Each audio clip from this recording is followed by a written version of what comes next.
Now take the liberty of showing these beggars to the door. Welcome to MsMojo, and today we're counting down our picks for the top 10 celebrities you forgot were in Mary-Kate and Ashley movies. Easy with those laces. Maybe you'd like to try the ones with the Velcro. Hot enough for you? Smoking. Wife and kids? Think it'll rain? How about those Mets? Are we through chit-chatting? For this list, we'll be looking at stars you didn't realize had cameos in Mary-Kate and Ashley films. Since plot points will be mentioned, a mild spoiler alert is now in effect. How many of these celebs do you recognize? Let us know in the comments. Number 10. Jane Sibbett, It Takes Two. What a perfect little girl. Roger, I'm absolutely smitten. You probably remember that Kirstie Alley played Diane, Amanda's social worker whom the girls try to set up with Alyssa's dad, Roger. But what about Clarice Kensington, the snooty woman he is initially engaged to? Well, she was played by none other than Jane Sibbett, also known as Carol on Friends. Her character in It Takes Two is a woman from high society, uptight and absolutely insufferable. In other words, she's nothing like the laid-back and caring Diane. Luckily, Amanda and Alyssa don't stand for Clarice's behavior. They take it upon themselves to make sure everyone ends up with their proper match and become like sisters in the process. This is all your fault. Lady, if you touch that child, I'll pop you one, so help me God. Number 9. Jason Clarke, Our Lips Are Sealed. Mac here. When the Parker sisters accidentally foil a robbery, they draw the ire of criminal mastermind Emil Hatchu. As a result, the family is given new identities and put into witness protection. When they are sent to Australia, Hatchu sends Sydney and Mac after them. Keep your mouth shut and you might live to talk about this. That's such an old line. Honey, I got a license to kill. So, I have a learner's permit. Jason Clarke, known for his antagonistic roles in films like White House Down, plays the latter character.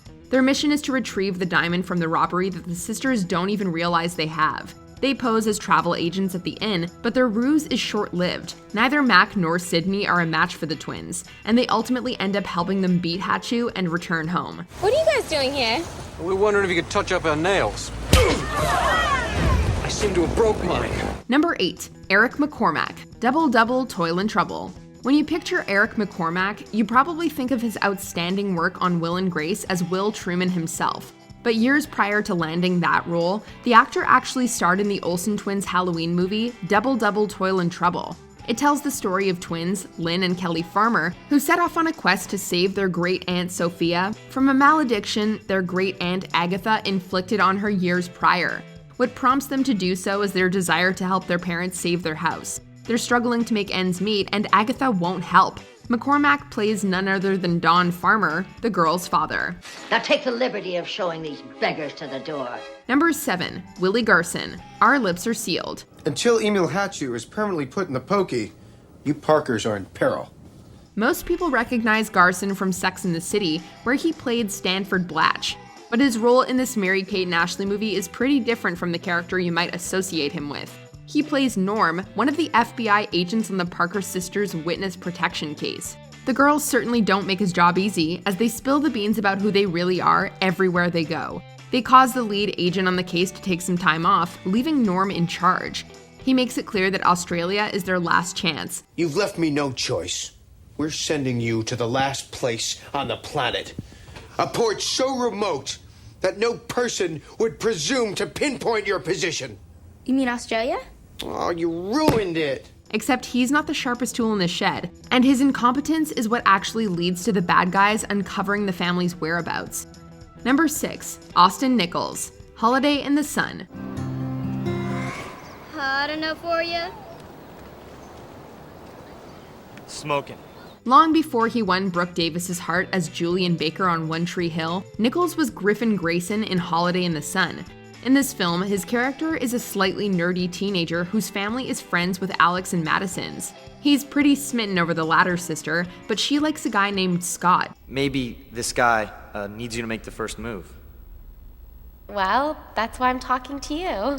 He's more style than substance, though, so Griffin tries to help him with everything, from cue cards to walkie-talkies. Tell her I read a really great book the other day.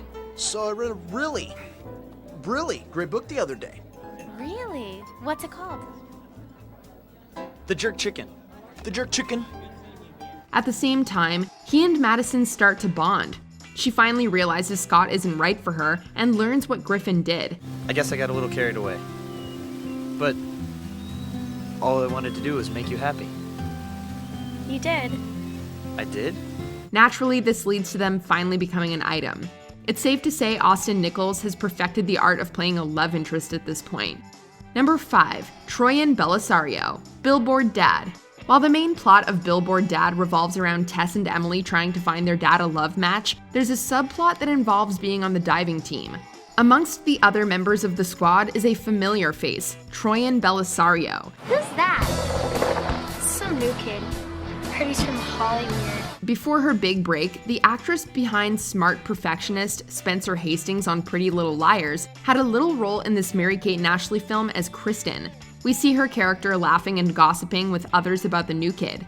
Interestingly, Bellisario revealed that the Olsen twins were once briefly her neighbors, so it was a reunion of sorts when she ended up getting a part in their movie. Number 4, Jared Padalecki, New York Minute. Padalecki is no stranger to playing heartthrobs. Of course, the supernatural actor is 1/3 of Rory's love interests on Gilmore Girls, albeit probably the least popular one. I really hate that guy. He didn't do anything. He's here, he's breathing, that's enough. While the actor also played the charming Trey Lipton in New York Minute. He meets Roxy and Jane when he finds them in his hotel room at the plaza. Is today my birthday? It's a memorable encounter to say the least, and it leaves him smitten with Roxy. That, coupled with the fact that the girls have to borrow his mom's dog, leads to him looking for them throughout the movie. After a lot of shenanigans, including a kidnapping, he and Roxy are reunited. Alright, see you out there. Good luck. Thanks. Number 3, Michael Cera, Switching Goals. Easy with those laces. Maybe you'd like to try the ones with the Velcro. Before rising to fame through roles in such projects as Juno and Arrested Development, a young Michael Cera was in this Mary-Kate and Ashley flick about soccer, family, and sisterhood.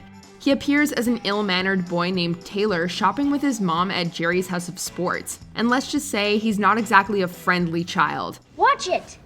I have a very delicate bone structure. It's fair to say that the salesman probably needed a real moment to unwind after that difficult but entertaining interaction.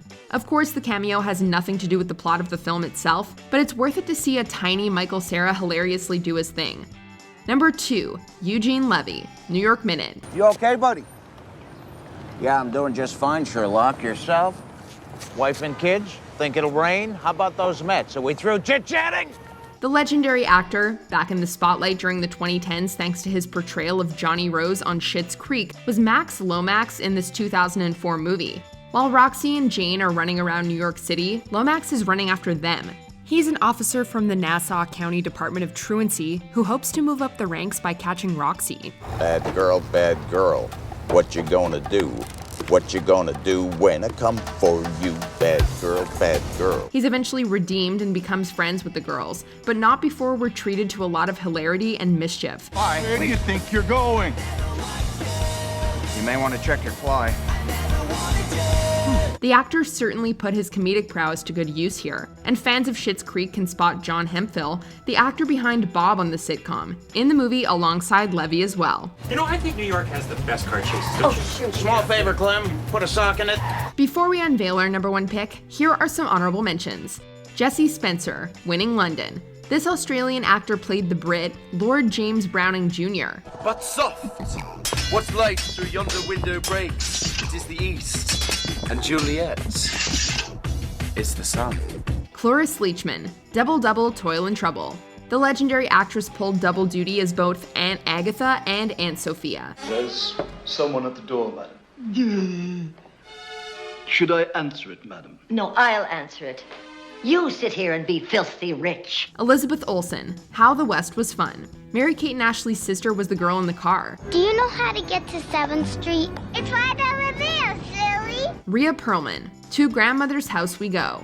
The actress played a bandit named Shirley. Boy, I am getting hungry, Cheryl. After we work out, we're gonna get a nice big juicy pizza. Oh boy, extra cheese? And pepperoni. Before we continue, be sure to subscribe to our channel and ring the bell to get notified about our latest videos. You have the option to be notified for occasional videos or all of them.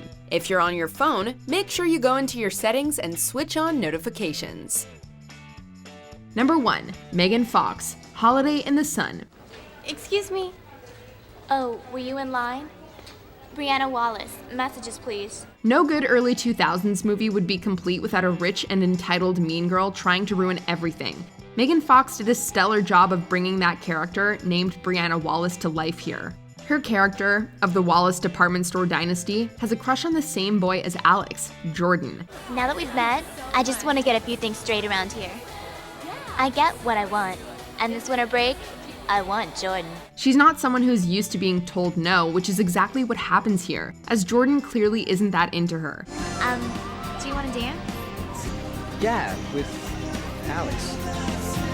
Brianna is largely inconsequential in the grand scheme of the plot, but her over-the-top personality adds a memorable element to the movie. Yes, security, this is Brianna Wallace calling from room 107 in the Royal Towers.